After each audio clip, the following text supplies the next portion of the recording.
Hi friends, ఎంతో ఈజీగా mushroom masala curry చేసుకుందామా. దీనికి కావాల్సిన ఇంగ్రీడియంట్స్ అన్నీ ఇవ్వండి. ముందుగా ఒక ప్యాన్ పెట్టుకోండి, దాంట్లో ఆయిల్ ఎక్కువగా వేసుకోండి, ఎందుకంటే ఇది మసాలా కర్రీ కాబట్టి. దాంట్లో హోల్ గరం మసాలా వేసుకోండి. అది కొంచెం వేగాక ఆనియన్స్ వేసుకోండి. అది కూడా వేగాక పచ్చిమిర్చి వేసుకోండి.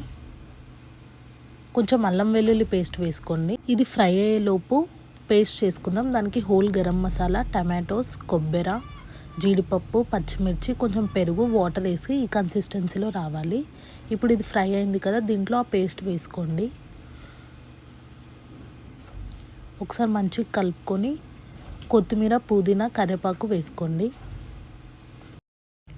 ఒకసారి మంచిగా కలుపుకొని ఉప్పు, పసుపు, కారం వేసుకోండి. కొంచెం మిరియాల పౌడర్ మష్రూమ్స్ వేసుకోండి. ఒకసారి మంచిగా కలుపుకోండి. మీకు ఎంతైతే గ్రేవీ కావాలో అంత వాటర్ వేసుకోండి. మూత పెట్టి ఒక 5 మినిట్స్ కుక్ చేసుకోండి. లాస్ట్కి కొంచెం కొత్తిమీర, కొంచెం కసూరి మేతి క్రష్ చేసి వేసుకోండి. అంతే, ఎంతో టేస్టీగా ఉండే mushroom masala curry ready. Thanks for watching. Please do subscribe our channel. Full video కోసం నా ఛానల్ని చెక్అవుట్ చేయండి.